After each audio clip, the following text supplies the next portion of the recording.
नमस्कार, आदाब। Crime petrol dial 100 में आप सबका स्वागत है। इंसान का अतीत गुजरे हुए दिन के अखबार की तरह से होता है, जिसकी रिसाइकलिंग से पहले हम अक्सर कुछ कटिंग्स खूबसूरत पलों की तरह संभाल कर रख लेते हैं। गुजरे हुए कल को अगर आज में जिंदा रखकर हमें पॉजिटिव एनर्जी मिलती है तो बेहतर है, लेकिन अगर गुजरा हुआ कल हमें आगे बढ़ने से रोकता है तो उसे भुला देने में ही भलाई है, क्योंकि आने वाला हर कल नई सुर्खियों से शुरू होता है। मुंबई के Thakkar college of arts and science के डीन सत्यभामा रंधावा को शिक्षा मंत्रालय ने शिक्षक दिवस पे टीचर्स ऑनर्ड अवार्ड देने की घोषणा की है। सत्यभामा रंधावा ने अपने योगदान से न सिर्फ अपने कॉलेज को एक ऊंचे मकाम पे पहुंचाया है, बल्कि अपनी काबिलियत के बल पे उन्होंने कई उपलब्धियां भी हासिल की है। ठक्कर कॉलेज के head of trustees Himanshu Thakkar ने अपना बयान सोशल नेटवर्किंग साइट पे पोस्ट करते हुए लिखा है कि उन्हें गर्व है कि Thakkar college of arts and science के डीन सत्यभामा रंधावा उनके शिक्षा संस्थान से जुड़ी हुई है।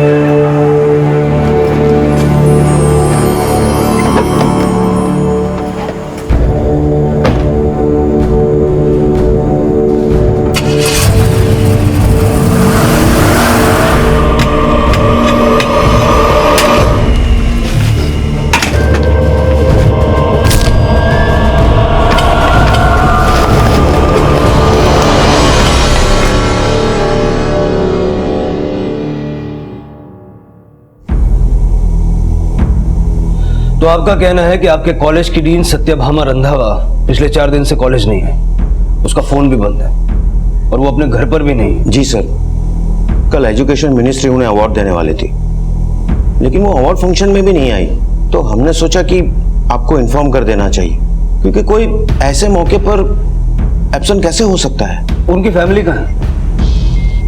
सर, सत्यभामा डिवोर्सी है और उनकी एक बेटी है रूही, हमारी कॉलेज में पढ़ती। पापा, मैं यहाँ अकेले नहीं रुकने वाली। या तो आप मेरे साथ मुंबई में रहो या फिर मुझे अपने साथ पुणे ले चलो। बेटा, मैं यहाँ कैसे रह सकता हूँ? अब वैसे भी एक इम्पोर्टेंट बिजनेस डील के लिए मुझे दिल्ली जाना है।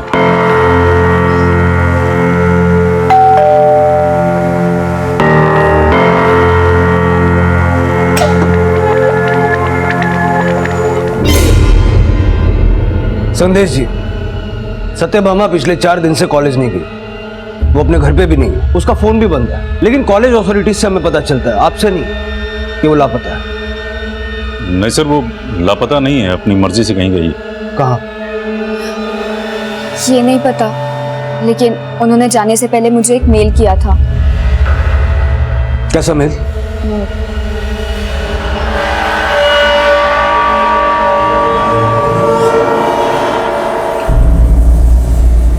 रूही, ये मेरी जिंदगी की सबसे बड़ी हार है कि मैं एक अच्छी माँ नहीं बन पाई।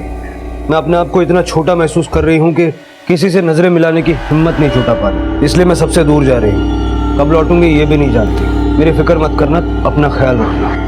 तुम्हारी माँ। सर, एक्चुअली जब मेरा और सत्यभामा का डिवोर्स हुआ था तो Ruhi was hardly 9 years old। अब 19 साल की है। इसकी इच्छा है कि वो अपनी माँ के साथ नहीं, अपने पापा के साथ रहे, तो बस इसी बात से हर्ट होकर हर्ट नहीं, वो मुझे इमोशनली ब्लैकमेल कर रही है ताकि मैं अपना फैसला बदल दूं। तुम अपनी माँ के साथ क्यों नहीं रहना चाहती? अब तक मैं उन्हीं के साथ तो रह रही थी, लेकिन अब मुझे पापा के साथ रहना है। सत्यभामा जा कहाँ सकती है? No idea sir. इंसान की निजी जिंदगी के रहस्य सबसे ज्यादा उसके करीबी लोग ही जानते हैं। हमारे हर फैसले से हमारे अपने परिचित होते हैं, लेकिन क्या सत्यभामा के परिवार वाले भी उसकी जिंदगी के रहस्यों से परिचित थे, या फिर ये महज उनकी गलतफहमी थी? और या फिर सत्यभामा का पति संदेश और बेटी रूही पुलिस से कुछ छिपाने की कोशिश कर रहे थे? पुलिस इन सभी सवालों के जवाब ढूंढ ही रही थी कि तभी ठक्कर कॉलेज से जुड़े एक और घिनौने अपराध की घटना सामने आई। साक्षी, साक्षी, साक्षी, साक्षी, साक्षी, साक्षी, साक्षी।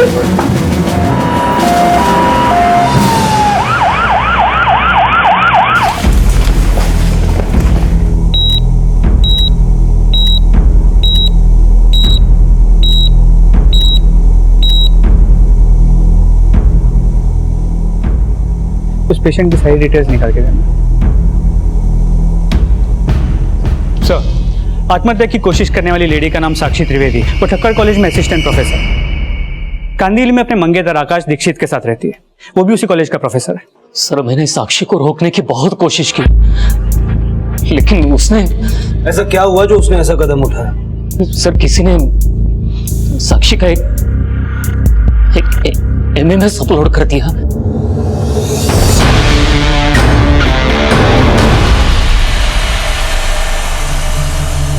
तो लगता है जब ये वीडियो बना साक्षी अपने होश में नहीं थी। आईटी एक्सपर्ट से कांटेक्ट करो, पता करो ये वीडियो किसने, कहां से और कब अपलोड किया है, सारी डिटेल्स निकालो। जी सर।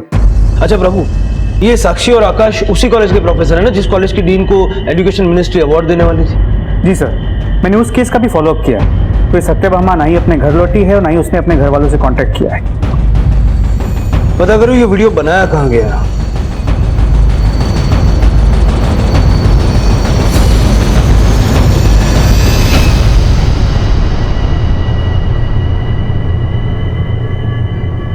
वो वीडियो यही तुम्हारे बेडरूम में बना है।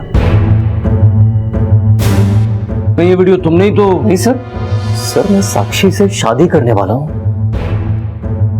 अपनी फियांसे के साथ मैं ऐसा क्यों करूंगा? अगर तुम कुछ नहीं जानते तो साक्षी तो जानती होगी, कुछ बताया उसने? सर साक्षी ने मुझे बात करने तक का मौका नहीं दिया। मतलब? सर कल रात हमारे कलीग ने इस वीडियो के बारे में बताया। आकाश, साक्षी, साक्षी, साक्षी, साक्षी मेरी बात सुनो, साक्षी दरवाजा खोलो, साक्षी। सर, पता चला है कि साक्षी के घर उसी के कॉलेज के 3 स्टूडेंट्स ट्यूशन पढ़ने आते थे। मूव।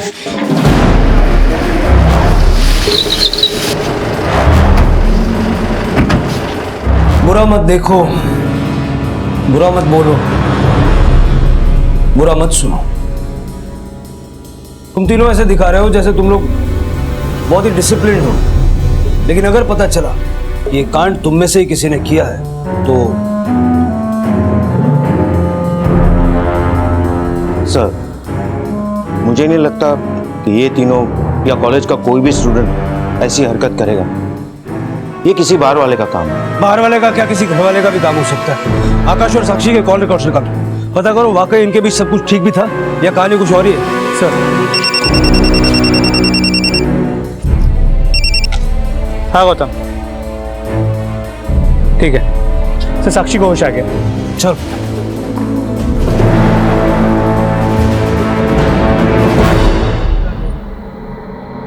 नहीं सर, आकाश ऐसा नहीं कर सकता, मुझसे बहुत प्यार करता है। तो फिर ऐसा कौन हो सकता है जो तुम्हारे ही घर में तुम्हारा वीडियो बना दे और तुम्हें पता ही ना चले?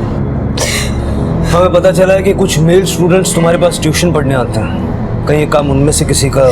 सर मुझे कुछ नहीं पता, और आप प्लीज इस वीडियो के बारे में किसी से कोई बात मत करिए। इट्स अ रिक्वेस्ट सर, मेरी बहुत बदनामी हो रही है सर।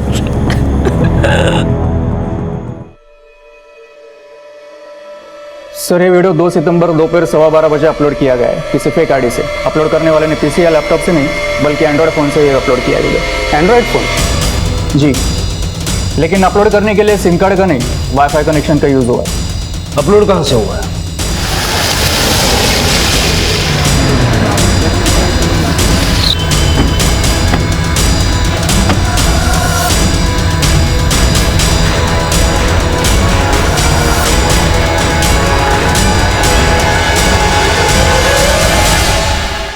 सर, ये वाईफाई कनेक्शन तो स्टूडेंट्स लाइब्रेरी का है, लेकिन आप ये सब? साक्षी का वीडियो यहीं से, इसी कॉलेज से अपलोड हुआ है। क्या? लाइब्रेरी में सीसीटीवी कैमरास हैं? जी सर। मुझे अब भी सारा फुटेज देखना है। जी।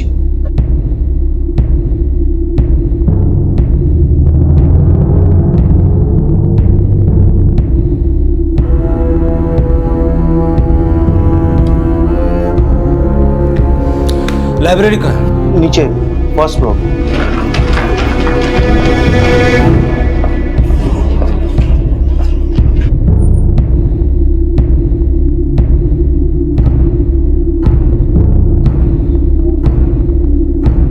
देखते हैं नेटवर्क कहां तक पकड़ता है।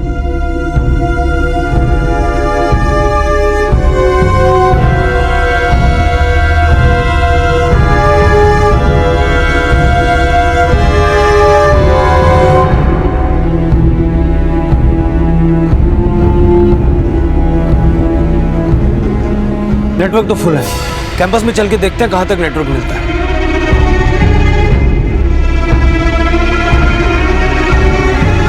यहाँ तक नेटवर्क मिल रहा है और ये जगह भी बड़ी सुनसान।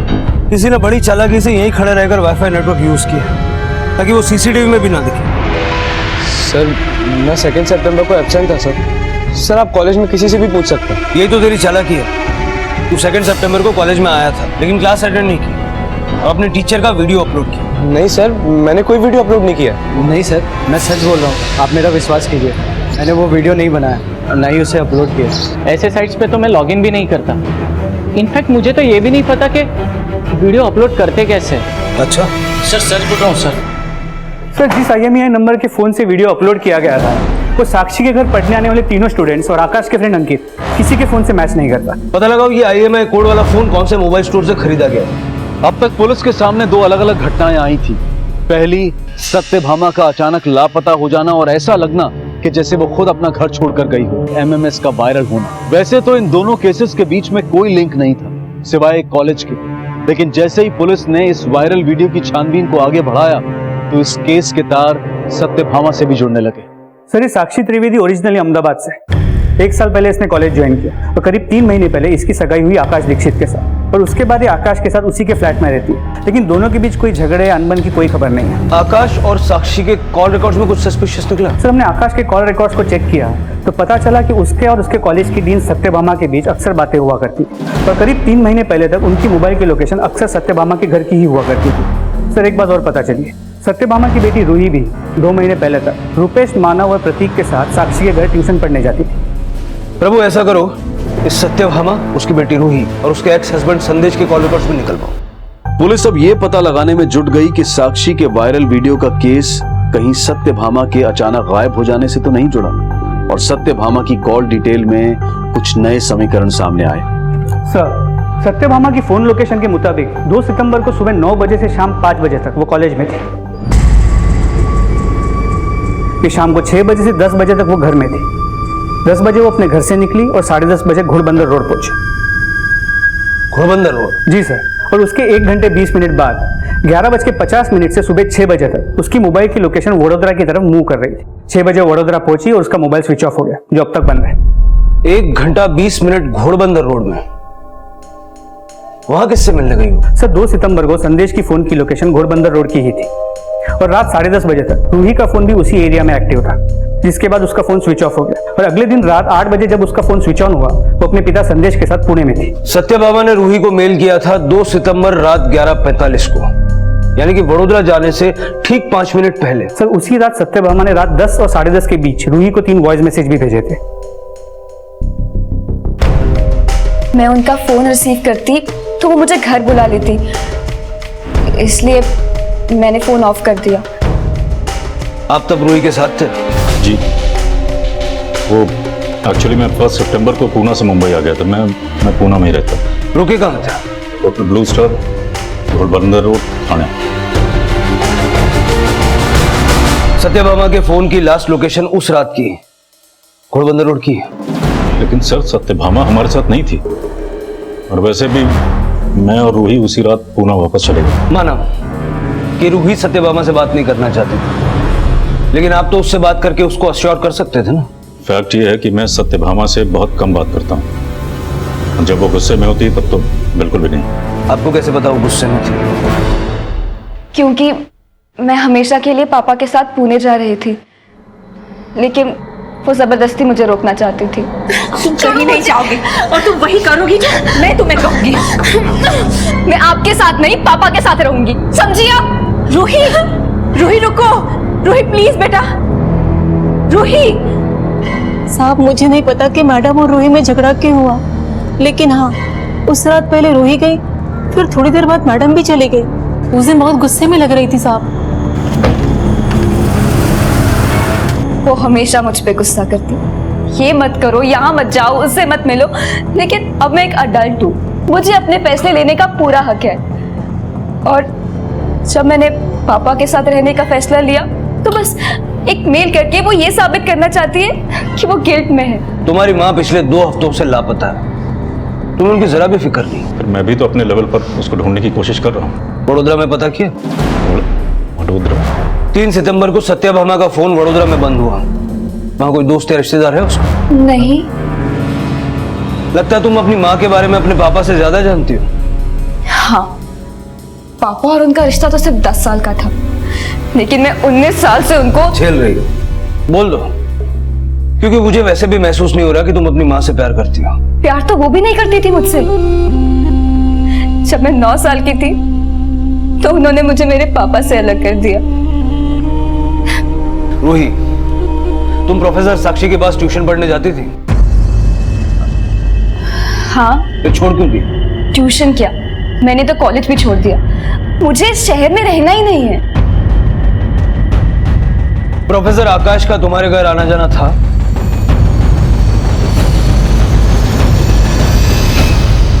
सर, सत्यभामा सिर्फ मेरा आतिथ्य थी, लेकिन अब मैं साक्षी से शादी करने वाला हूँ। शादी तो तुम सत्यभामा से भी करने वाले थे।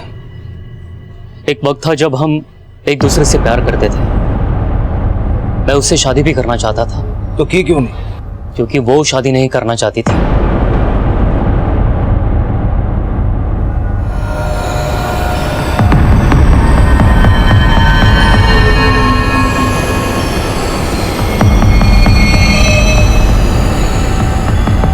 तुम किसी से भी मिलो, मुझे क्या प्रॉब्लम हो सकती है? मैं तो सजेस्ट कर रहा हूँ कि अगर वो इतना पसंद है शादी कर लो उससे। तुम चाहते हो कि मैं शादी कर लूं ताकि तुम मुझे एलिमनी देने से छुटकारा पा लो? भूल गया था कि या तो तुम फ्लर्ट करती हो या फ्रॉड, जैसा तुमने मेरे साथ किया एलिमनी पाने के लिए। इतना पैसा है तुम्हारे पास, 1 लाख रुपए महीना देने के लिए तुम्हारी जान जा रही है? 1 लाख नहीं, तुम्हें जितना पैसा चाहिए ले लो, लेकिन प्लीज रूही को मेरे साथ रहने दो। देखो रूही तो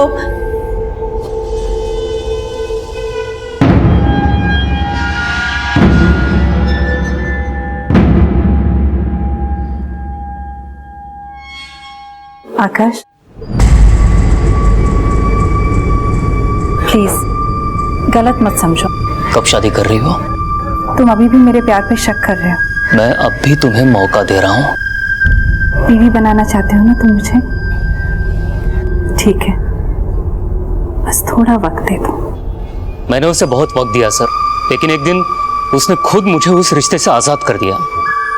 मुझे नहीं लगता कि रूही हमारे इस रिश्ते को समझ पाएगी। क्यों नहीं समझ पाएगी? मैं रूही से बात करता हूँ। नहीं नहीं आकाश, तुम रूही से इस बारे में कोई बात नहीं करोगे। मतलब तुम मुझसे शादी नहीं करोगी? तुम क्यों नहीं समझ रहे हो इस बात को? अगर हम दोनों ने शादी कर ली तो मैं रूही को खो दूंगी। सर, मुझे लगा कि मैं उस रिश्ते में फंसता जा रहा हूँ, और एक दिन साक्षी मेरी जिंदगी में आई। लेकिन सत्यभामा से तुम्हारा मिलना जुलना तो अभी तक बरकरार था। सर, हम लोग दोस्त थे और हमेशा रहेंगे। सर, जिस IMEI नंबर के एंड्रॉयड फोन से साक्षी का वीडियो अपलोड हुआ था, वो एक स्टोर से 29 अगस्त को खरीदा गया था। उस स्टोर की 29 अगस्त की CCTV फुटेज।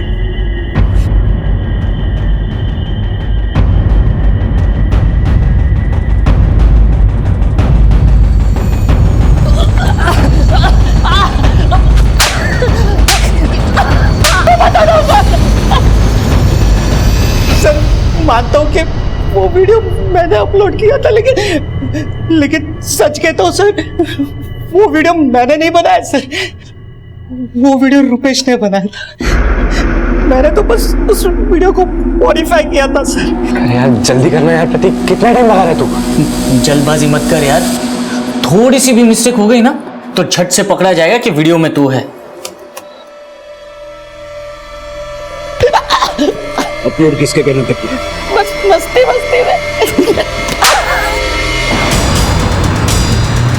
ठीक है, रुपेश का एड्रेस SMS का।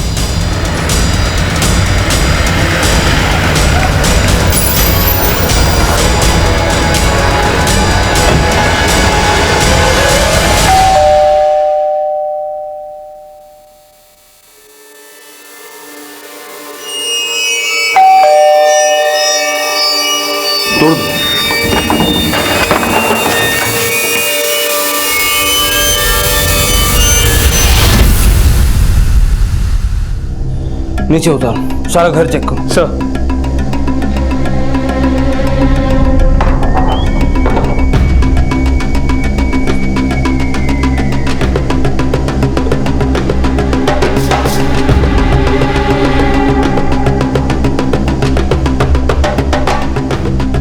याला बरोबर चेक कर, नंतर रूम्स पण चेक कर. सर, सुसाइड नोट रुपेश के पॉकेट से मिला है. Sorry Sakshi ma'am, sorry Roohi, sorry Satyabhama ma'am. Sakshi को उसने सॉरी लिखा क्योंकि उसने साक्षी का वीडियो बनाया था, लेकिन ये रूही और सत्यभामा को उसने सॉरी क्यों लिखा? अचानक आत्महत्या कर ली. कहीं ऐसा तो नहीं है कि ये मर्डर है जिसको आत्महत्या की शक्ल दी जा रही है? सर, मैंने प्रतीक से फिर से पूछताछ की, लेकिन उसने वही बातें दोहराई जो उसने पहले कबूल की. प्रभु, इस केस में काफी कुछ बार बार दोहराना पड़ेगा. पहले सत्यभामा का अचानक शहर छोड़ देना, साक्षी का वीडियो वायरल होना, और अब ये रुपेश की लाश मिलना. इन तीनों केसेस का आपस में कोई ना कोई कनेक्शन जरूर है. ये रुपेश भी घोड़बंदर में ही रहता ना? जी सर. तो ऐसा तो नहीं कि सत्यभामा उस रात रुपेश से मिलने गई, संदेश से नहीं. रुपेश के सुसाइड के नोट में साक्षी के अलावा रूही और सत्यभामा को भी सॉरी लिखा गया था. ऐसा करो, इस रुपेश के पुराने एग्जाम के नोट्स निकलवाओ, इस सुसाइड नोट के साथ उसके हैंडराइटिंग मैच करवाओ, और रुपेश के कॉल रिकॉर्ड्स रूही और सत्यभामा के कॉल रिकॉर्ड्स के साथ क्रॉस वेरीफाई करो. सर.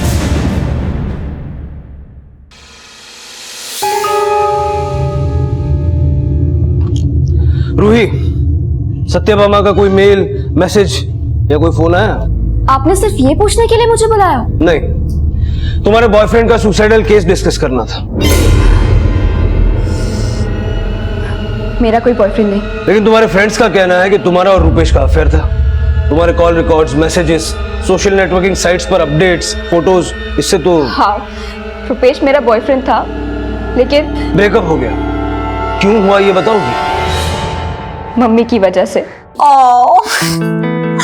गिफ्ट्स तो बहुत अच्छे हैं, लेकिन किस खुशी में? एक्चुअली मैं रहने दो. जो तुम बोलना चाहते हो ना, पहले मैं ही बोल देती हूँ. I love you. Ruhi.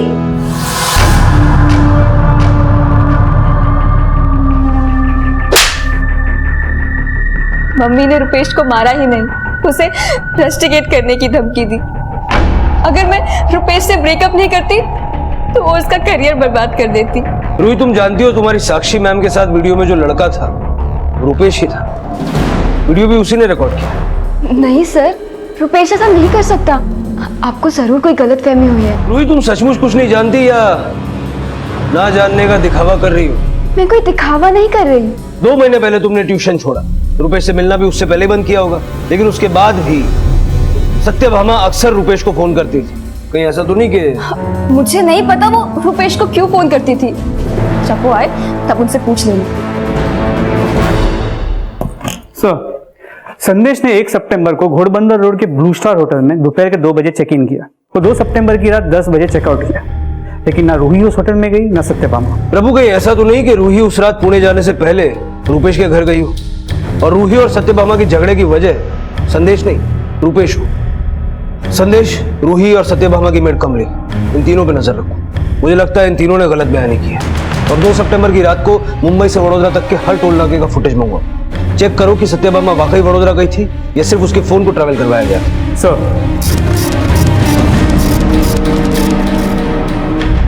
Police अब ये पता लगाने में जुट गई कि आखिरकार सत्यभामा कहां थी.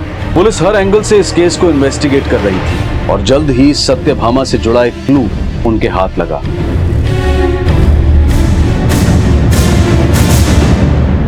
सर, 2 सितंबर की रात से 3 सितंबर की सुबह तक सत्यभामा की कार मुंबई से वडोदरा के बीच के हर टोल नाके से गुजरी थी.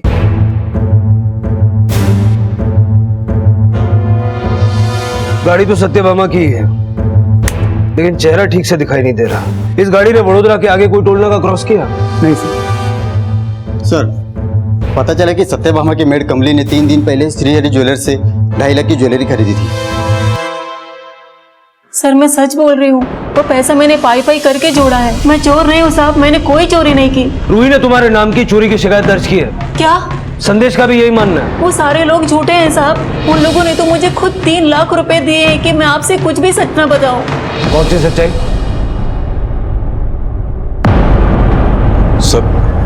सर, मैं नहीं चाहता था कि वो बात आपको पता चले, क्योंकि उससे सत्यभामा ही नहीं, मेरी रूही, हम सबकी बदनामी होती सर। बस इसीलिए पैसे दिए थे कमली को चुप रहने के लिए। चुप रहने का कोई फायदा नहीं, कमली हमें सब बता चुकी। 2 सितंबर की रात को तुम्हारे और सत्यभामा के बीच के झगड़े की वजह तुम्हारे पापा नहीं, रूपेश था। आप इतना गिर गई, रुपेश को मजबूर करके आपने उससे इतना घिनौना काम करवाया। रुपेश तुम्हें मेरे खिलाफ भड़का रहा है, वो लड़का सही नहीं है, इसलिए मैंने तुम्हें उससे दूर करवाया था। बुरी आप है, इतनी बुरी कि मुझे आपसे बात करते हुए घिन आ रही है। तो तुम सत्यभामा को इसीलिए कोस रही थी कि रूपेश ने साक्षी का वीडियो सत्यभामा के कहने पे बनाया। ये बात तुम्हें रूपेश ने बताई?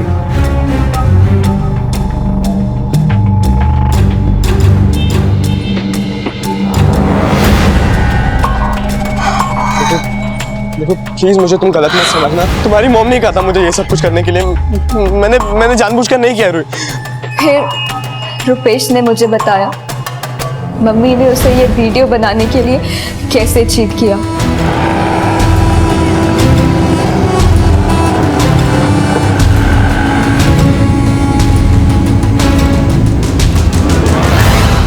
रुपेश मैम आ जाओ, अंदर आके बैठ जाओ। नहीं थैंक यू मैम, मैं चला जाऊंगा। आ जाओ, कम।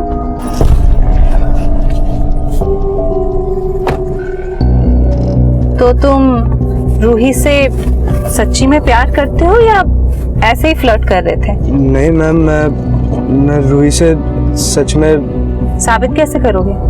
मैं कुछ समझा नहीं, आप क्या कह रही हैं? मैं तुम्हें एक मौका देती हूँ, तुम अगर रूही के साथ ये रिलेशनशिप कंटिन्यू करना चाहते हो तो तुम्हें मेरा एक काम करना होगा। काम करना होगा? रुपेश मम्मी की बातों में आ गया था। प्रतीक और मानव टाइम से पहले चले जाते हैं और तुम्हें 1 घंटा भी कम पड़ता है। लगता है फीस बढ़ानी पड़ेगी तुम्हारी। कॉफी पियो।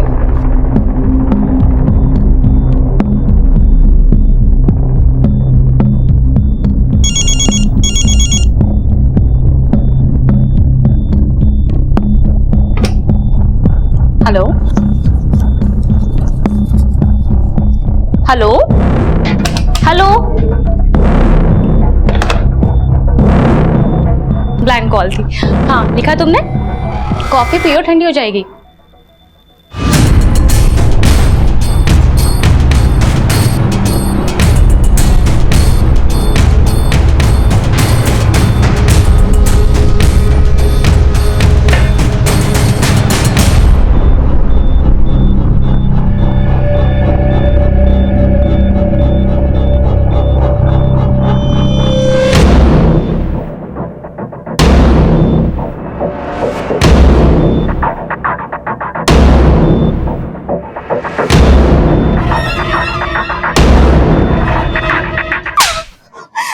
मम्मी ने कहा और तुमने मान लिया, और तुम्हें लगता है ये सब करने के लिए मैं तुम्हें प्रेज करूंगी? मुझे पाने के लिए तुमने साक्षी मैम के साथ। रुपेश ने बताया कि वो वीडियो पहले ही मम्मी को दे चुका था और उन्होंने ये डीवीडी। ओह गुड, और ये लो तुम्हारे काम की कीमत। नहीं मैम, नहीं चाहिए मुझे। अरे रख लो, और इसके बाद रूही से मिलने की कोशिश भी मत करना। बट मैम आपने तो कहा था कि। क्या कहा था? मैं तो तुम्हें टेस्ट कर रही थी कि तुम रूही से सच्ची में प्यार करते भी हो या फिर। तुमने तो साबित कर दिया कि तुम बहुत ही गिरे हुए इंसान हो। मैं सच में रूही से बहुत प्यार करता हूँ मैम। मुझे कोई पैसे नहीं चाहिए मैम। मैं रूही से सच में बहुत प्यार करता हूँ। Enough! Stop all this! मिलूंगा मैं रूही से, देखता हूँ क्या करती है आप। खबरदार जो तुमने रूही से मिलने की कोशिश भी की, नहीं तो इस वीडियो के बेसिस पे तुम्हें पुलिस के हवाले कर सकती हूँ। तुमने इस वीडियो के बारे में साक्षी को बताया था? मैं किस मुंह से उन्हें ये बातें बताती? 2 सितंबर की रात को तुम रूपेश के घर गई थी? मैं रुपेश के घर क्यों जाऊंगी सर? उस दिन मैंने सिर्फ मम्मी के साथ ही नहीं, रुपेश से भी सारे रिश्ते खत्म कर दिए थे। प्रभु ये तो साफ है कि साक्षी का वो वीडियो रूपेश नहीं बनाया, लेकिन साक्षी का ये कहना था कि उसे बिल्कुल भी एहसास नहीं हुआ कि वो वीडियो किसने बनाया, जबकि रूही का ये कहना है कि सत्यभामा ने वो वीडियो रूपेश से बनवाया। तो कहीं ऐसा तो नहीं है कि ये वीडियो बनवाने के पीछे सत्यभामा का कोई और ही मकसद हो? तो हो सकता है कि वो इस वीडियो के जरिए साक्षी को बदनाम करके आकाश को अपनी जिंदगी में वापस लाना चाहती है। और ये भी हो सकता है कि वो आकाश और साक्षी को ब्लैकमेल भी कर रही है। नहीं सर, सत्यभामा ने कभी वो वीडियो दिखा कि मुझे ब्लैकमेल नहीं किया। मुझे नहीं लगता कि वो ऐसा कर सकती है। अगर सत्यभामा ने कुछ नहीं किया तो क्या रूही झूठ बोल रही है? या रुपेश ने रूही से झूठ बोला होगा? सर, रुपेश ने ही झूठ बोला होगा। जो ऐसी हरकत कर सकता है उसे सच्चा नहीं कहा जा सकता। सत्यभामा इस हद तक गिर ही नहीं सकती। वो ऐसी नहीं थी आकाश जैसा कि तुम सोच रहे हो।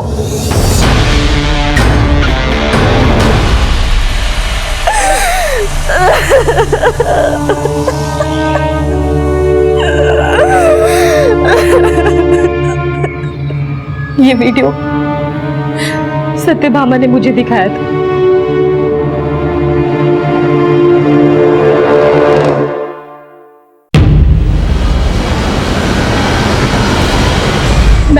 मैम ये अगर तुम नहीं चाहती कि ये वीडियो वायरल हो और आकाश तुमसे अपनी मंगनी तोड़ दे, इससे पहले तुम ही उसे छोड़ दो। नहीं तो ना आकाश तुम्हारा रहेगा और ना ही तुम्हारी इज्जत। मैम प्लीज ऐसा मत कीजिए मैम, प्लीज मैम, ये वीडियो मैम प्लीज। आकाश सिर्फ मेरा है और मैं तुम्हें हम दोनों के बीच नहीं आने दूंगी। वो वीडियो देखते ही मैं समझ गई थी कि रुपेश ने मेरे साथ। तो तुमने पुलिस कंप्लेंट क्यों नहीं की? बहुत डर गई थी। मैं ये बात आकाश को भी नहीं बता पा रही थी क्योंकि मुझे डर था कि आकाश मुझे गलत ना समझ बैठे। इसीलिए मैंने सत्यभामा को बोल दी कि मैं आकाश से सगाई तोड़ दूंगी। फिर भी मेरा वीडियो अपलोड हो गया।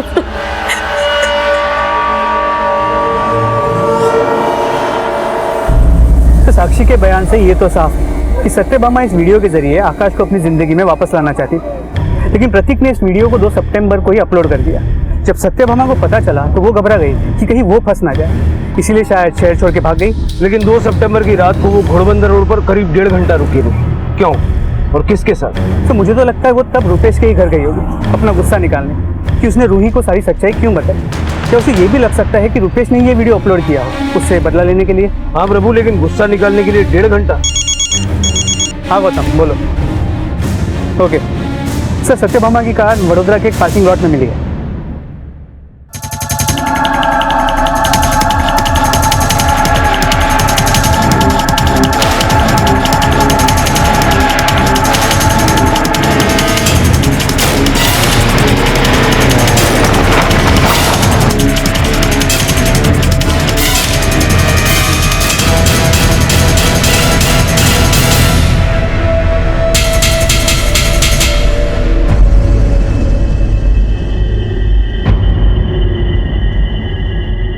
इस पार्किंग लॉट के अटेंडेंट तुम ही हो? जी सर। ये गाड़ियों की रिकॉर्ड्स कैसे मेंटेन करते हो? सर हम सब ये रजिस्टर में लिख लेते गाड़ी कब आती है कब जाती है। ये गाड़ी का रिकॉर्ड बताओ। सर ये गाड़ी 3 सितंबर सुबह 6 बजे आई थी और सर इसे कोई लेने भी नहीं आया अब तक। किसी औरत ने पार्क की थी ये गाड़ी? सर ठीक से याद नहीं, लेकिन कोई औरत ही थी।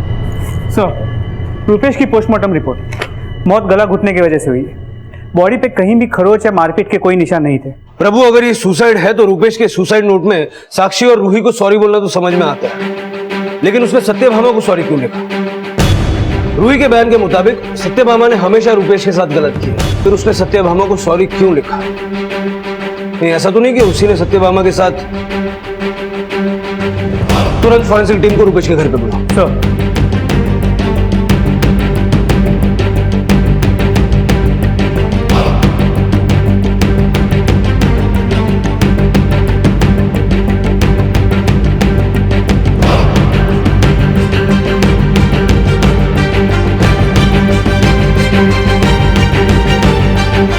सर यहाँ कुछ ब्लड ट्रेसेस मिले हैं।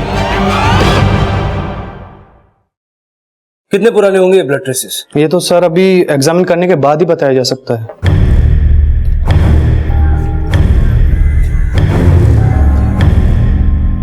सर जो ब्लड ट्रेसेस रुपेश के घर से मिले थे वो रुपेश के ब्लड से मैच नहीं करते, लेकिन मैंने सत्यभामा के हेल्थ सर्टिफिकेट को चेक किया तो पता चला कि वो ब्लड ट्रेसेस सत्यभामा के ब्लड ग्रुप से मैच करते हैं। कितने पुराने blood traces? Sir exact date तो बताया नहीं जा सकता, लेकिन फोरेंसिक टीम के मुताबिक करीब 20 से 25 दिन पहले इस ब्लड को साफ किया गया है।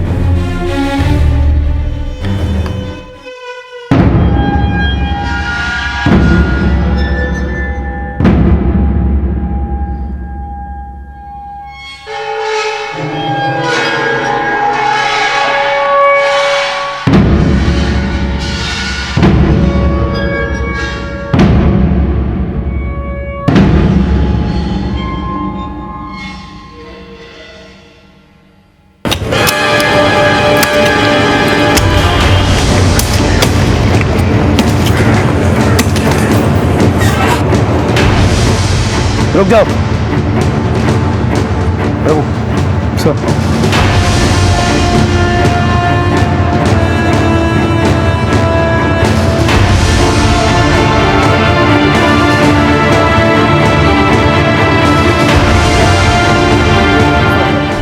डीएनए टेस्ट से ये साफ हो गया है कि बॉडी सत्यभामा की ही थी, पर पोस्टमार्टम रिपोर्ट के मुताबिक हत्या का समय 2 सितंबर की रात करीब 11:15 बजे का था। अगर रात 11:15 बजे सत्यभामा का मर्डर हो गया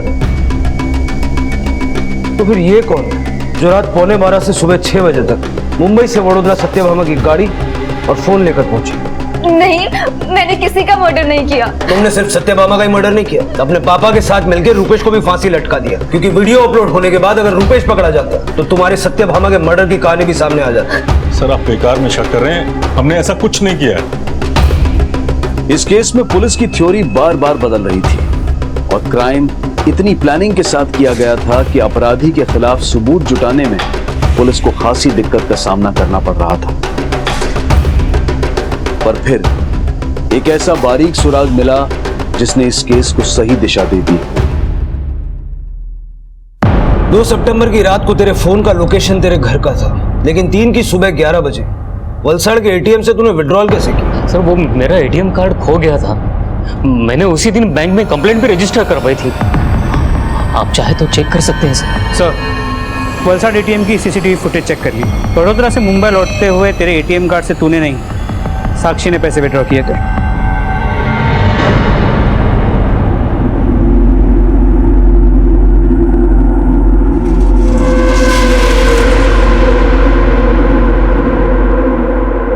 सत्यभामा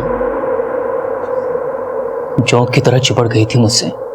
मैंने साक्षी के साथ सगाई की तो उससे बर्दाश्त नहीं हुआ और खिलौना बेतरा चल के मुझे ब्लैकमेल करना शुरू कर दिया। अरे ये तुम मुझे ब्लैकमेल कर रही हो? तुम अब मेरे हाथों की कठपुतली बन चुके हो। मैं जैसे नचाना चाहूं तुम्हें नाचना होगा, समझे? उसने मुझे इतना मजबूर कर दिया कि मैं ना चाहते हुए भी उसके हाथों की कठपुतली बन के रह गया था। मैंने साक्षी को सब बता दिया और इससे पता चल गया कि वो वीडियो रुपेश ने ही बनाया होगा। मैं जानता था सत्यभामा की कमजोर नब्ज उसकी बेटी रूही थी और रूही को उससे दूर करने के लिए मैंने रुपेश को उकसाया कि वो रूही को सच बता दे।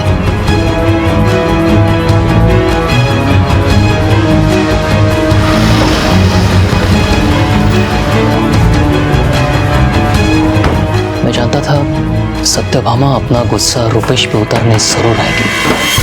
तुम्हारी हिम्मत कैसी हुई रूही को सब कुछ बताने की? हाँ? सर सर सर ये क्या सर? अगर मैं इसे नहीं मारता तो ये आज तुझे जान से मार देती।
इंसान का एक गलत फैसला एक पल में उसकी जिंदगी तबाह कर सकता है। माना कि इस गलती की शुरुआत सत्यभामा ने की, लेकिन रुपेश, आकाश, साक्षी सब अपनी मजबूरियों को अपराध के रंग में रंगते चले गए। इसलिए बेहद जरूरी है कि कोई भी फैसला लेने से पहले हम एक बार ये जरूर सोचें कि जिन बीते हुए दिनों का हिसाब बराबर करने के लिए हम अपने आज को गंवा रहे हैं, आने वाले कल में सिर्फ उसका परिणाम ही हासिल होगा, जिसे बदलने की जरा सी भी गुंजाइश बाकी नहीं होगी। इसी विचार के साथ अब मैं अनूप सोनी आपसे विदा लेता हूं। फिर मुलाकात होगी अगले एपिसोड में एक और चौंका देने वाले केस के साथ। तब तक अपना और अपने परिवार का ख्याल रखें और देखते रहें क्राइम पेट्रोल डायल 100। सबक एक को, सीख हम सबको।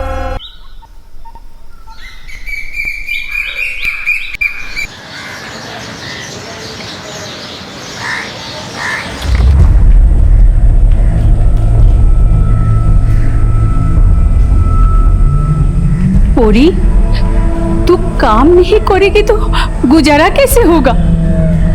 तेरे भाई की पढ़ाई कैसे होगी? बोल तू।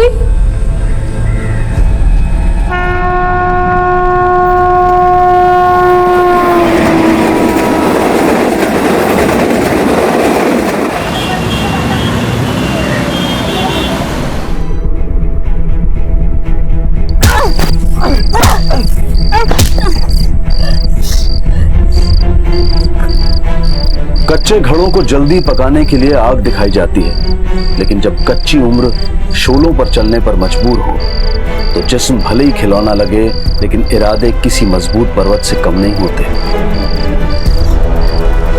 और किसी के इशारों पर नाचने वाली कठपुतली जब अपने कदमों पे खुद थिरकने की ठान लेती है तो किसी के रोके नहीं रुकती।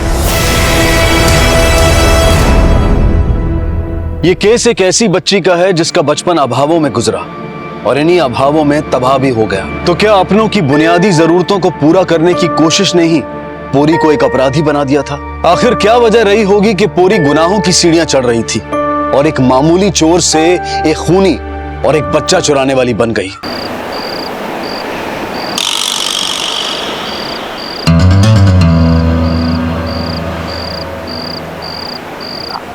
आंचल भवन 7 बंगला। आंचल भवन 7 बंगला। आंचल भवन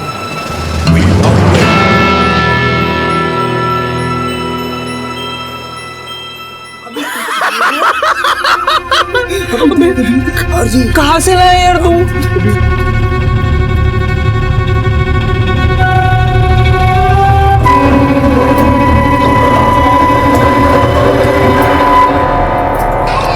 मेरा बच्चा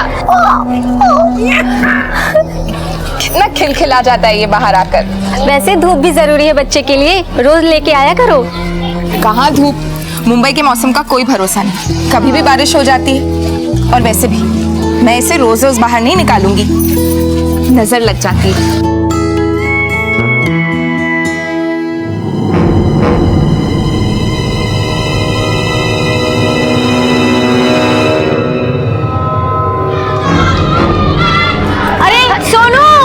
सोनू झगड़ा मत करो।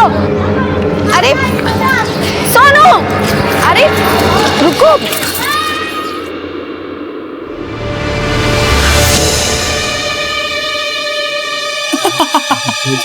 कहाँ से लाए?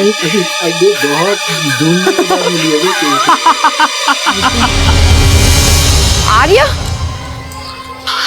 आर्या, आर्या, आर्या, वॉचमैन आर्या को देखा। वो ट्रॉली में था क्या? हाँ। मैडम जी, एक लड़की अभी अभी वो ट्रॉली लेके बाहर गई है। कौन लड़की? आर्या,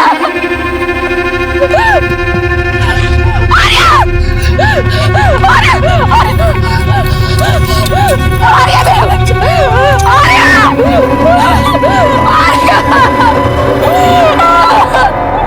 आर्या,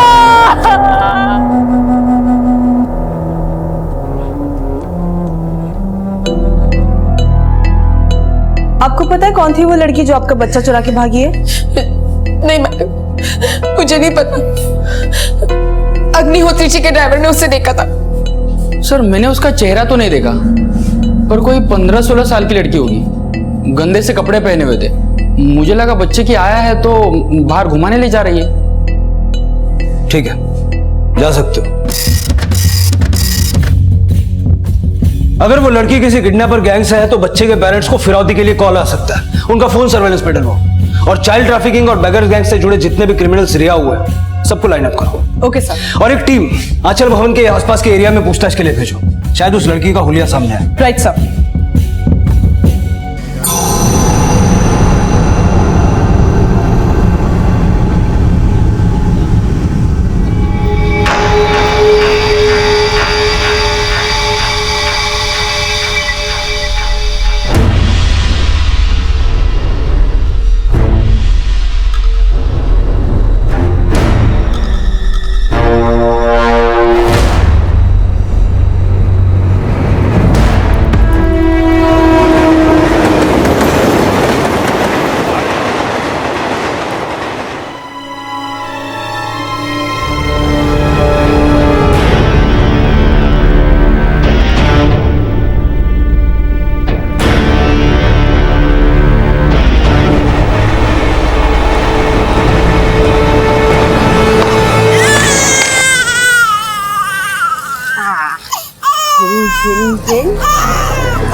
बच्चे की पप्पी लेगी प्रेतनी।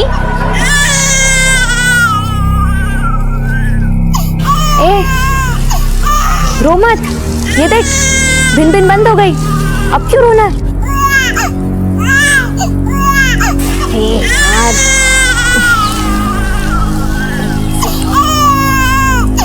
चल चल रो मत, रोना बंद कर।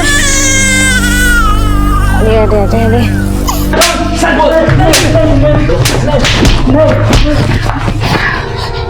क्यों अपनी अस्थि पंजर तुड़वाना चाहते हो तुम लोग? बोलते क्यों नहीं हो कौन शामिल है इस किडनैपिंग में? अरे शपथ मैडम, मुझे कुछ पता नहीं है औरत कौन है और उसने बच्चा क्यों चुराया, मुझे बिल्कुल पता नहीं है मैडम, मुझे छोड़ दो मैडम। सर जो हिस्ट्री शीटर से सबको तोड़ा, लेकिन सर किसी को कुछ नहीं पता। तो फिर वो लड़की थी कौन और बच्चे को क्यों किडनैप करके गई? सर आंचल भवन के पास वाले एक पान वाले का कहना है कि 15-16 साल की लड़की ने आज ही उससे आंचल भवन का पता पूछा था। वो पान वाला लड़की का स्केच बनवा सकता है? सर उसे उसका चेहरा ठीक से याद तो नहीं है, लेकिन उसका कहना है कि अगर उस लड़की को दोबारा देखेगा तो जरूर पहचान लेगा। सर पान वाले के हिसाब से ये लड़की 15-16 साल की थी और इसने भी मैले कपड़े पहने थे। सर सेम डिस्क्रिप्शन उस ड्राइवर ने दिया था। मतलब दोनों लड़कियां एक ही हैं और वो आंचल भवन का पता पूछ रही थी। इसका मतलब वो जानती थी कि उसे बच्चा कहां से उठाना।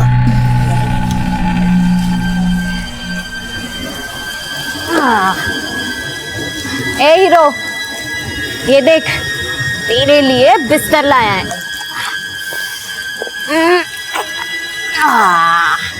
आजा, शाबाश।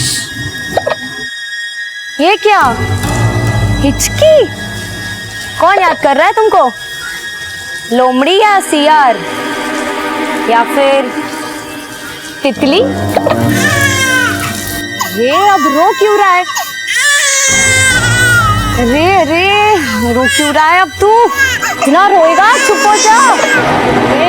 तेरी ये हिचकी किचकिच बंद ही कर, माथा खराब हो रहा है। ये हिचकी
चुप हो जा, कितना रोएगा।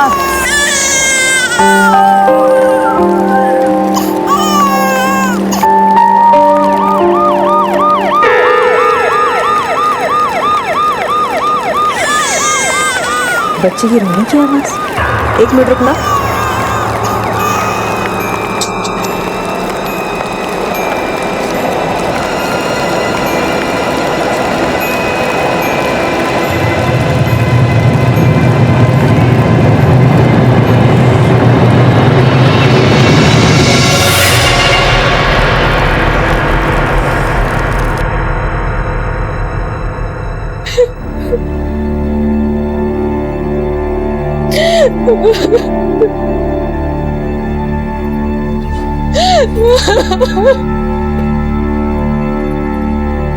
मोहित, मोहित मुझे मेरा बच्चा वापस ला दो। मैं उसके बिना मर जाऊंगी, मैं मर जाऊंगी, मैं जी नहीं पाऊंगी। मोहित प्लीज मुझे मेरा आजा वापस ला दो, मैं मर जाऊंगी। अच्छी जगह ढूंढ लगे हैं फिर घूमो।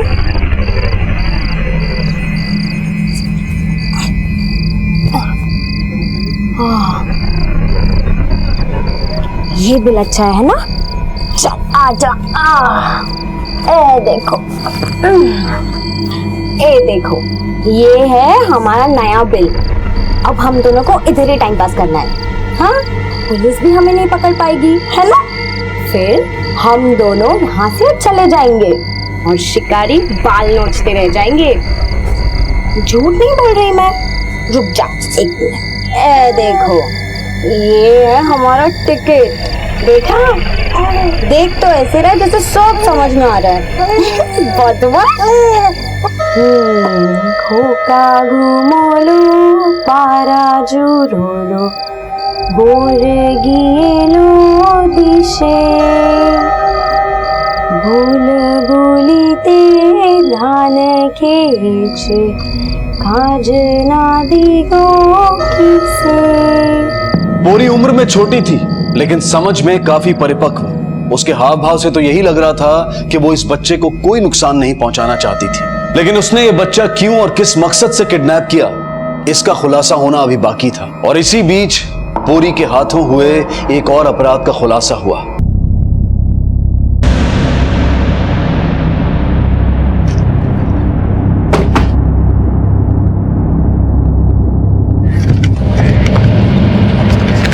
सर इसी ने बॉडी देखी थी पहले।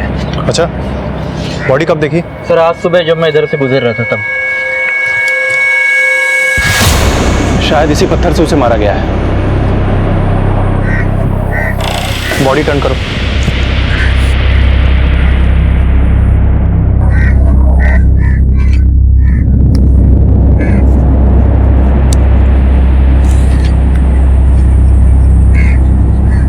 पैसे भी हैं और चेन भी। शिंदे इतना तो तय है कि हत्या लूट के इरादे से नहीं की गई, बल्कि किसी ने अपनी जाति दुश्मनी निकाली इससे। तरुण साल्वे।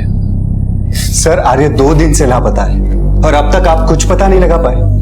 3 महीने का छोटा सा बच्चा है सर, हर 4 घंटे में दूध पिलाना होता है। देखिए, मैं आपकी और बच्चे की तकलीफ समझता हूँ, लेकिन अब तक कोई ऐसा सुराग हाथ नहीं लगा जिससे हम उस लड़की तक पहुंच सके। हाँ, लेकिन पूछताछ से यह सामने आया है कि वो लड़की आपकी सोसाइटी में पर्पस ले आई थी बच्चा चुराने।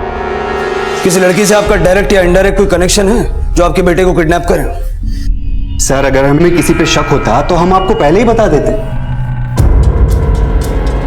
शिंदे, इस जंगल में जाने का सिर्फ एक यही रास्ता है। इसका मतलब कि सीसीटीवी कैमरा में कुछ ना कुछ तो कैप्चर हुआ होगा।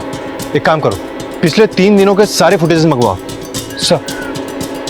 सर पोस्टमार्टम रिपोर्ट के मुताबिक हत्या की वजह एक्सेसिव ब्लीडिंग है और हत्या का समय 27 जुलाई रात 1 बजे के आसपास का है। और सीसीटीवी फुटेज? सर आ गई।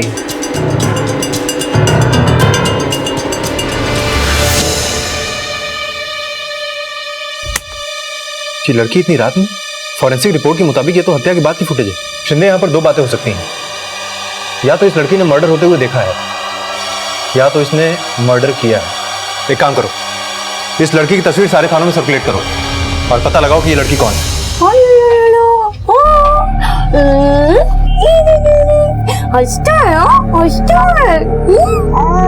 अरे क्या हुआ?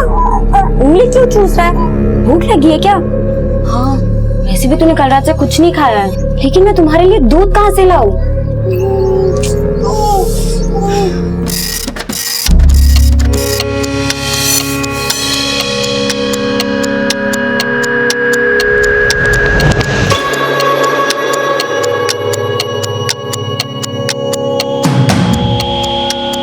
सर मैंने उसका चेहरा तो नहीं देखा, पर कोई 15-16 साल की लड़की होगी, गंदे से कपड़े पहने हुए थे। मुझे लगा बच्चे की आया है, बच्चे को घुमाने ले जा रही है। सर क्या ये वही लड़की है जिसने हमारे आर्य को किडनैप किया? आप पहचानते हैं इसे? नहीं सर, लेकिन अगर इस लड़की ने हमारे बच्चे को किडनैप किया है तो इस तस्वीर में हमारा बेटा इसके साथ क्यों नहीं है? ये फोटो 27 जुलाई की है और आपके बेटे की किडनैपिंग 28 जुलाई को हुई। आपके बेटे की किडनैपिंग से एक रात पहले एक मर्डर हुआ जिसमें ये लड़की सस्पेक्ट है। क्या ये लड़की मर्डर है? कहीं से मेरे आर्य को कुछ कर तो नहीं दिया?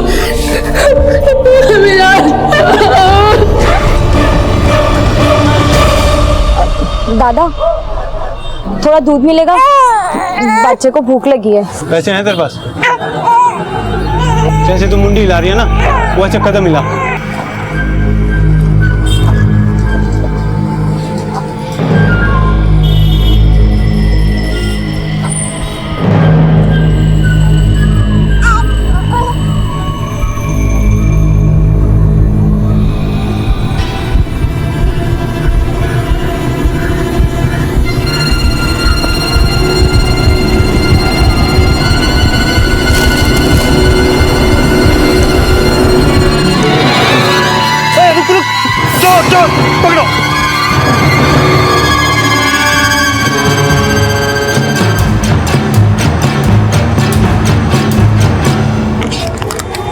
ये ले, जी भर के पी। ले ले ले ले ले ले।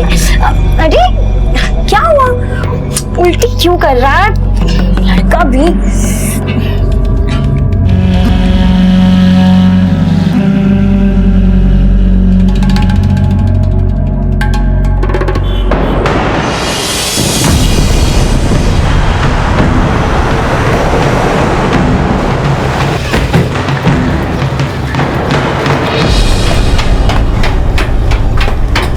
देखिए सालवे जी,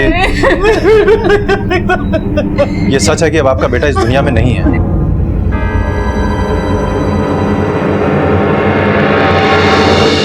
तरुण तो साहब मुंबई में नौकरी करता था।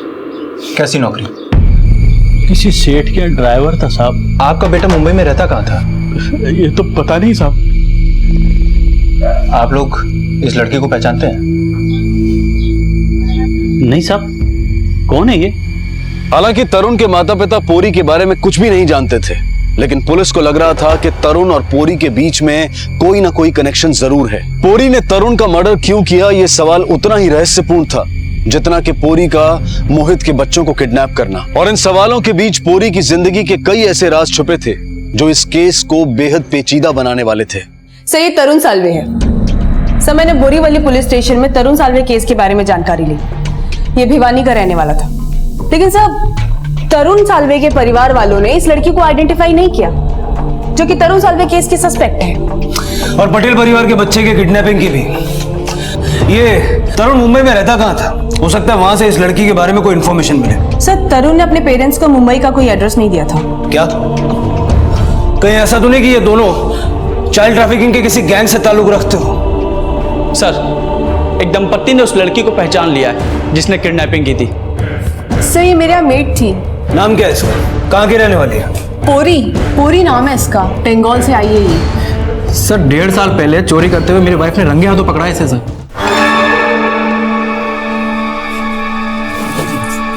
चोरी कर रही थी? नहीं। हाँ? चोरी कर रही थी? सर बहुत चालाक लड़की थी, तुरंत रफू चक्कर हो गई। इसको काम पे किसी एजेंसी के थ्रू रखा था या? एजेंसी के थ्रू ही रखा था सर। एक राकेश रॉय नाम का आदमी, वो चलाता है इस एजेंसी को। साहब हमारा लगा हुआ कोई भी नौकर ऐसा नहीं किया जैसा पोरी ने किया। पोरी ने तुम्हारी एजेंसी से कांटेक्ट कैसे किया? सर पोरी हमारा गांव का है, हमारा बंधु बोला बहुत जरूरतमंद है, हमको उस पर तरस आ गया। अब वो कहाँ? हमको नहीं मालूम साहब, हमने उसको बोल दिया हम उसे कोई काम नहीं दिलवाएगा। इसे पहचानते हो? ना साहब। पोरी के परिवार में कौन कौन है? उसका माँ है और उसका छोटा भाई है। उसके गांव का एड्रेस दो हमको। जी साहब। क्या हुआ तुझे? रो रहा है इतना? चुप हो जा, चुप हो जा। आता क्या है तू?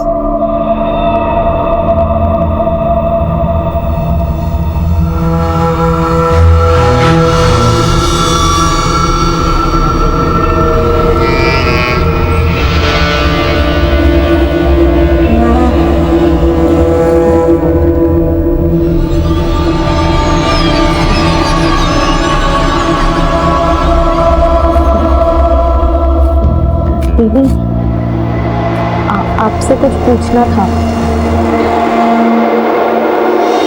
चोरी, किडनैपिंग, मर्डर, इतनी सी दिखने वाली बच्ची इतने सारे अपराधों में शामिल है। लगता है ये सब करके या तो ये अपने गांव जा चुकी है या जाने की तैयारी में है।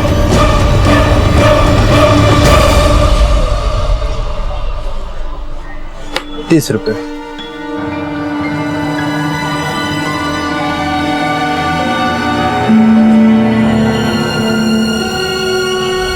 अरे चोरी करती है? हाँ? पैसे निकाल निकाल निकाल निकाल, पैसे निकाल, पैसे निकाल, पैसे।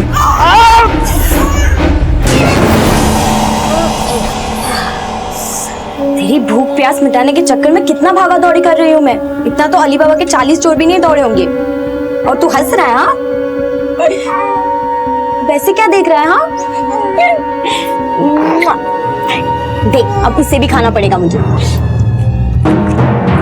नहीं नहीं, मेरी पूरी कभी कुछ गलत नहीं कर सकती। वो तो मेहनत की कमाई से हमारा पेट भरती है। अभी कहाँ मेहनत कर रही है वो? मुंबई में। मुंबई में कहाँ? मुझे नहीं पता। वो राकेश रोही काम पे लगाया था उसको। उसने जहाँ उसे काम पे लगाया था वहां से पहले वो चोरी करके भागी है। अभी कहाँ है? मेरी बेटी चोर नहीं है। चोर नहीं है तो कहाँ है वो? वही मैं आपसे पूछ रही हूँ। कोई फोन, कोई पता, कुछ तो जानती होंगी आप उसके बारे में। हाँ, 1 महीना पहले पास के घर में फोन आया था उसका। क्या बोल रही थी? ज्यादा कुछ नहीं, बस हालचाल की बात हुई और हाँ, पूछा था पैसा मिल गया क्या, बस और कुछ नहीं।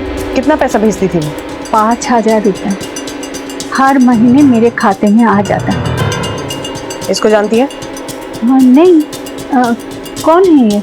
इसका मर्डर किया उसने और एक बच्चा भी चुराया। सोचो, देख कितना कमाई हो गया। कौन है तू? कहाँ से आई है? अभी तो चिल्ला चिल्ला के सिक्के जमा कर रही थी, अब गुंगी बन गई है। छीन ले इसके पैसे। देख, नहीं, ये इलाका हमारा है। पैसे नहीं, ये पैसे नहीं, पैसे दे। ये मेरे बच्चे के लिए है, उसे दूध पिलाना है। 14 से ऊपर की दिखती नहीं है, बच्चा पैदा कर लिया। कहाँ से उठा के लाई है? उसके बैग में भी पैसे देंगे। छीन बच्चे से छोड़ो, दे पैसे, दे दे। वो मेरा झोला है, उसमें मेरा टिकट है। छोड़ो,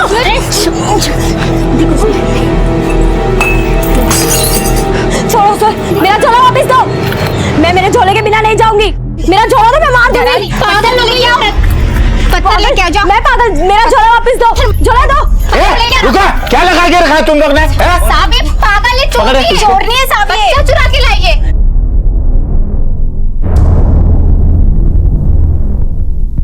हाँ सर, ये वही लड़की है जो मेरी दुकान से चोरी करके भागी थी। क्या चुराया था उसने? शतावरी। शतावरी? हाँ।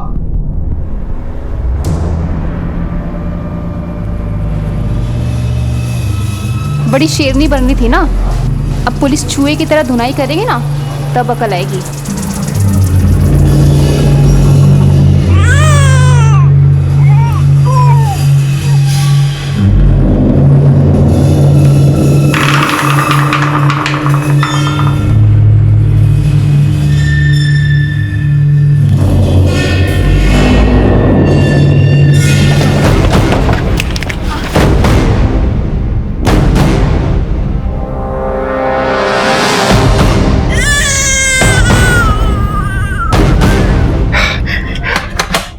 मालिनी, मालिनी, मालिनी, हमारा बेटा आर्य, हमारा बेटा आर्य मिल गया। मोहित और मालिनी को उनका बच्चा तो मिल गया, लेकिन पोरी ने इस बच्चे को क्यों चुराया था, इस सवाल का जवाब पुलिस को अभी तक नहीं मिल पाया था, क्योंकि पोरी अपनी जान जोखिम में डालकर फरार हो गई थी। लेकिन अब जो कुछ भी सामने आने वाला था, वो इस केस को एक ऐसे आयाम पर ले जाने वाला था जो बचपन और इंसानियत दोनों की हदों से परे था। अगर पोरी भीख मांग रही थी तो क्या ये बच्चा उसने सिर्फ भीख मांगने के लिए चुराया? और हर महीने अपनी माँ के अकाउंट में 5000 रुपए वो कहां से कमा के जमा करती थी? अगर उसने तरुण का वाकई मर्डर किया है तो क्यों? और उसके बाद खुलेआम बिना किसी डर के वो भीख क्यों मांग रही थी? सर, मुझे ये भी समझ में नहीं आ रहा है कि उसे शतावरी क्यों चुराया। सर, शतावरी औरतें प्रेगनेंसी के बाद ब्रेस्ट मिल्क का वॉल्यूम बढ़ाने के लिए लेती हैं। साहब वो बच्चे को हाथ भी नहीं लगाने दे रही थी, कह रही थी कि वो उसका बच्चा है। उसका बच्चा? मैडम मैंने देखा वो बच्चे को अपनी छाती पे भी लगा रही थी।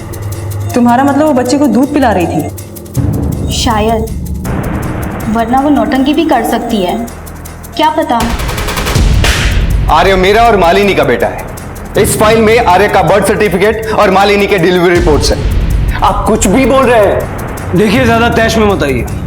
हम ये सवाल आपसे इसलिए पूछ रहे हैं क्योंकि पूरी को आर्य को दूध पिलाते हुए देखा गया था। तो मुझे क्या पता उसे कौन सा दौरा पड़ा जो ये हरकत कर रही थी।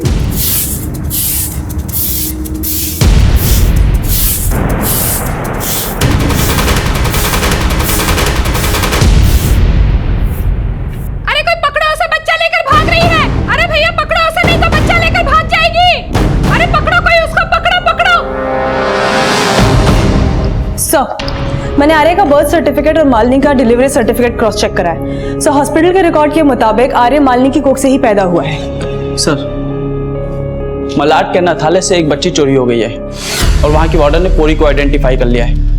पोरी वो लड़की है जिसने बच्ची चोरी की है। सर कहीं ऐसा तो नहीं है लड़की पागल है या फिर किसी मेंटल ट्रॉमा में है? क्या पता इसने अपना बच्चा सच में खो दिया है और अभी कंफ्यूज्ड है। हो सकता है कि ये कंफ्यूज्ड हो या फिर शातिर। इस लड़की को समझने के लिए हमें इसके अतीत को अच्छे से खंगालना होगा। शिल्पा। Yes sir. पता करो हर महीने अपनी माँ के अकाउंट में 5,000 ये कहां से लाके जमा करती है। Okay sir.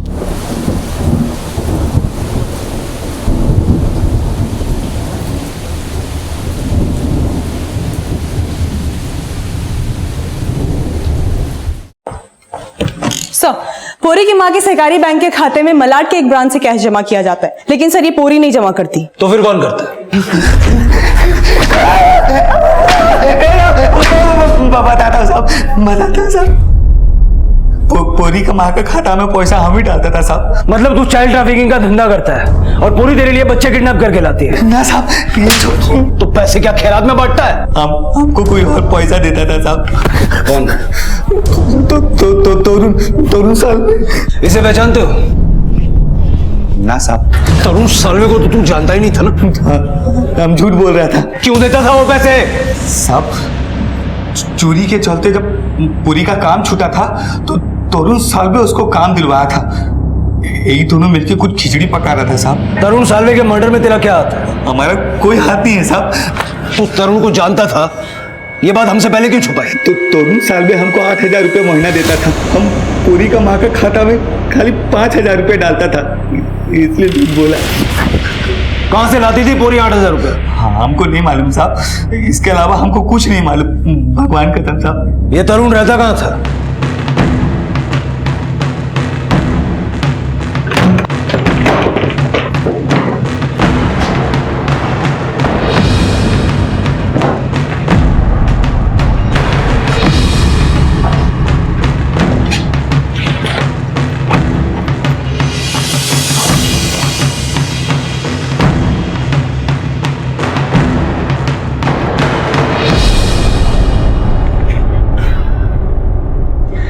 कपड़े देख के तो लगता है कि शायद पूरी तरुण के साथ रहती थी।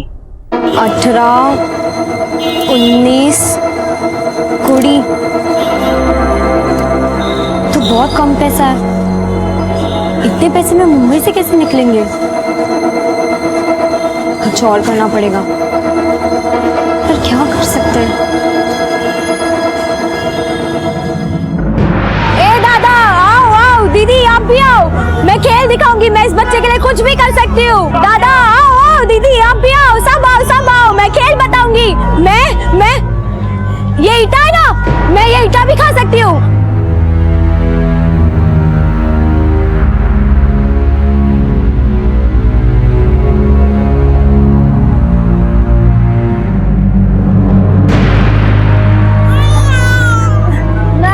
नहीं बाबू, मैं तो ईटा खा सकती हूँ, लेकिन इस बच्चे को ईटा कैसे खिलाऊं? इसके लिए दादा पैसे दे दो दादा।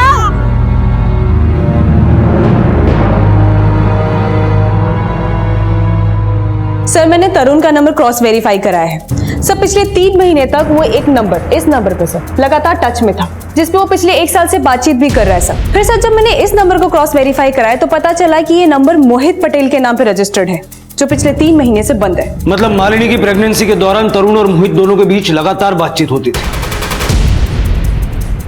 जो कि डिलीवरी के बाद तुरंत रुक गई। सर वो मेरा पुराना नंबर था। 1 साल पहले मेरा फोन खो गया था। मुझे नहीं पता कि मेरे फोन से कोई कॉल कर रहा था। उस नंबर से तेरी बीवी को भी फोन जाते थे? सर वो मैंने कुछ नहीं किया। पहले ये बता, आर्य किसका बच्चा है? तोड़ते रहो इसको जब तक ये ना बताए। मोहित और मालिनी के रिश्तेदारों से पता करो, क्या मालिनी वाकई प्रेग्नेंट थी या उसने हॉस्पिटल के साथ मिलकर कोई धांधली की है? सर हम जो सोच रहे हैं अगर वो वाकई सच है तो ये समझ में नहीं आ रहा है कि पोरी ने अनाथालय से दूसरा बच्चा क्यों उठाया, और सर ये तरुण साल्वे का मर्डर किसने किया? शिल्पा, अब इन सब सवालों के जवाब तो तभी मिलेंगे जब ये पोरी हमारे हाथ लगेगी।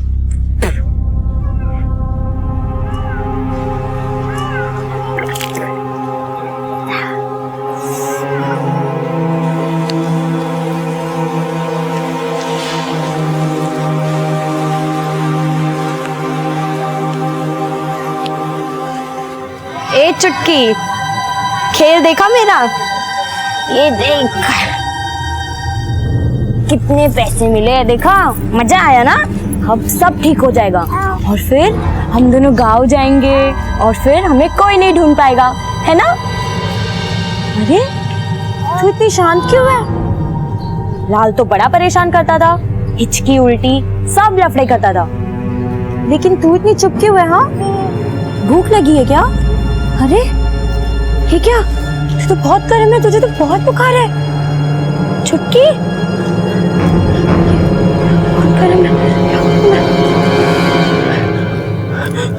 अच्छा जल्दी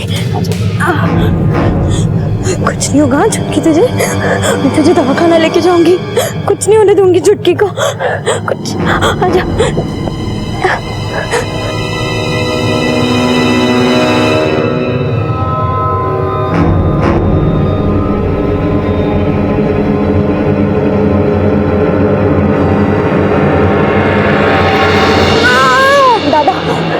बच्चे को बहुत बुखार है। इससे नाप कितना बुखार है और अगर ज्यादा हो तो ये दवा खिला देना, ठीक हो जाएगी। अरे पैसा ये लो, अब सब ले लो। सर मैंने मालिनी और मोहित के रिश्तेदारों से बात की तो उसके रिश्तेदारों ने बताया कि उन्हें मालिनी की प्रेगनेंसी के बारे में आर्य के पैदा होने के बाद पता चला। मतलब हमारा शक सही निकला? Yes sir. और सर ये शक एक और बात से पुख्ता होती है कि मालिनी को ये बच्चा शादी के 7 साल बाद पैदा हुआ। एक नाबालिग लड़की के मां होने का यह खुलासा हैरत से भरा हुआ था, लेकिन अगर वो सच में उस बच्चे की मां थी तो फिर उसने अनाथालय से दूसरा बच्चा क्यों चुराया? कहीं पोरी दिमागी रूप से बीमार तो नहीं थी?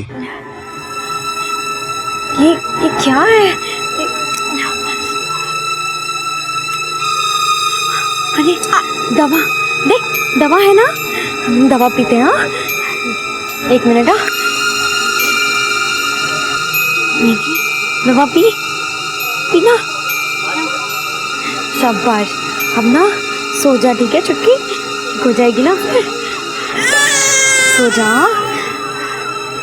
खोका घुमा लो, सारा जुड़ा लो, बोरे गिले लो दिशे, भूल भूलीते धान खेचे आज ना।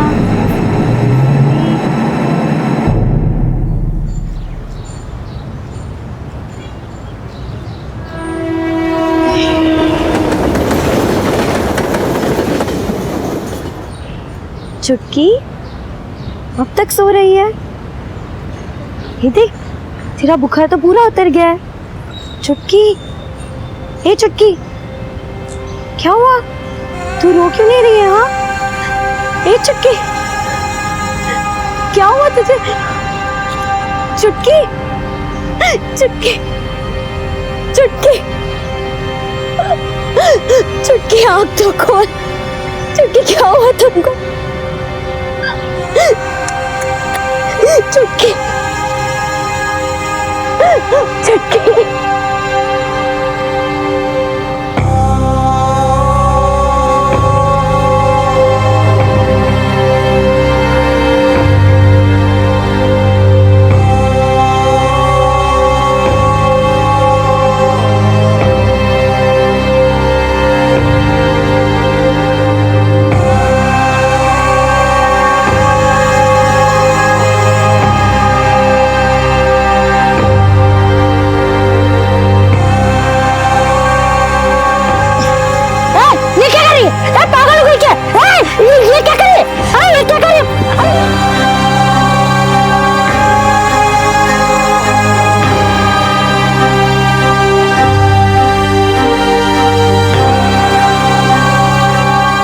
कौन है वहाँ? ए कहाँ भाग रही मेरा मत? ए लड़की मेरा पूजा का सामान लेके कहाँ भाग रही है? अरे मेरा गंगा जल, अरे मेरा नारियल।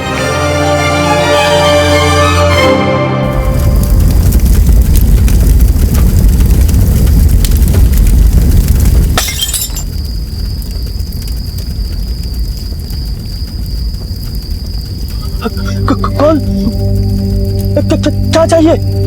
मेरी बच्ची का अंतिम संस्कार करना है। किसका बच्चा है? बोला ना मेरा, जल्दी करो अंतिम संस्कार।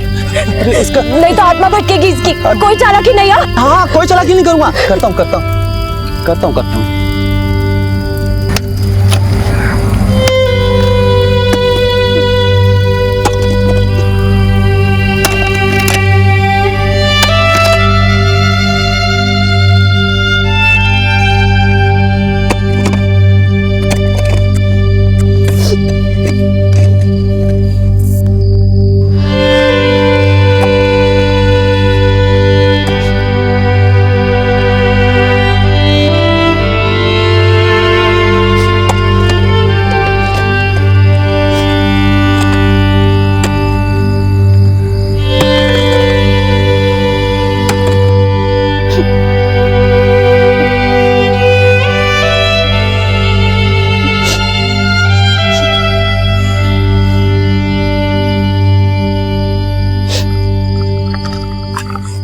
इस बच्ची को नहीं, मैं नहीं दूंगी। मैं नहीं दूंगी। इस बच्ची को तुमने मारा? हाँ? नहीं मैडम, ये मेरी बच्ची है। मैं इसे क्यों मारूंगी? ये बच्ची तेरी है? हाँ, मेरे गांव में बोलते हैं कि अगर बच्चे का अंतिम संस्कार ना हो तो उसकी आत्मा भटकती रहती है। मैडम, मेरी छुटकी का अंतिम संस्कार हो जाने दीजिए। मैं हाथ जोड़ती हूँ। सच सच बताओ, तुम्हारे साथ हुआ क्या था? अगर वो बच्ची तुम्हारी है तो तुमने आंचल भवन से मोहित और मालिनी का बच्चा क्यों उठाया? क्योंकि वो बच्चा भी मेरा है साहब। मोहित और तरुण को कैसे जानते हो? तरुण सालवे पहले मोहित सेठ का ड्राइवर था। जब राकेश ने मुझे काम देने से मना कर दिया तब तरुण ने मेरी मदद की, अपनी खोली में रखा और फिर एक दिन मुझे बोला, तेरे लिए मस्त काम ढूंढा है मैंने। कैसा काम? बढ़िया काम है, बस तेरे को माँ बनना है। माँ? हाँ माँ, सरोगेट मदर बनने के लिए बोल रहा हूँ मैं तेरे को। Surrogate mother? ये क्या होता है? तो वो मुझे बोला कि आजकल औरत लोग बिना कुछ किए माँ बन सकते हैं और अगर मैं ये काम करूं तो वो मेरी माँ को पैसे भेजता रहेगा। फिर एक दिन मोहित सेठ आया, उसके बाद मोहित सेठ और कई बार घर आया।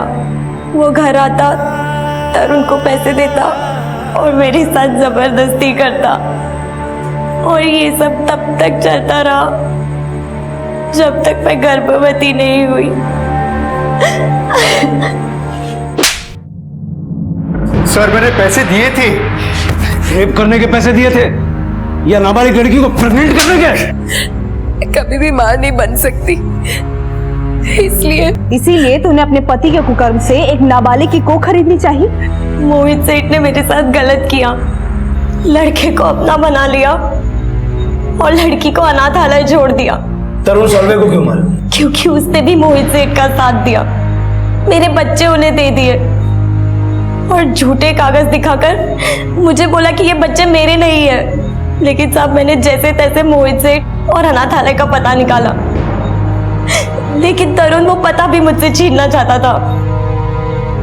उससे बचने के लिए मैं जंगल में भाग गई, लेकिन वो मेरे पीछे पीछे जंगल तक भी आ पहुंचा। मैंने मेरी चुटकी को तो खो दिया, लेकिन मेरा लाल तो मुझे मिल जाएगा।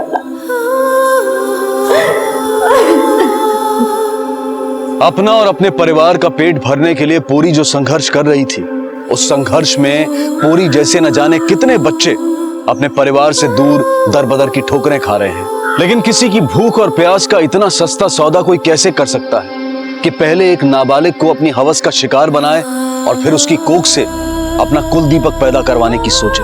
अब मैं अनूप सोनी आपसे विदा लेता हूं, फिर मुलाकात होगी अगले एपिसोड में एक और चौंका देने वाले केस के साथ। तब तक अपना और अपने परिवार का ख्याल रखें और देखते रहें क्राइम पेट्रोल डायल 100। सबक एक को सीख हम सबको। जय हिंद। इस तरह के और भी एपिसोड देखने के लिए हमारे चैनल को सब्सक्राइब करें और बेल आइकन दबाना ना भूलें।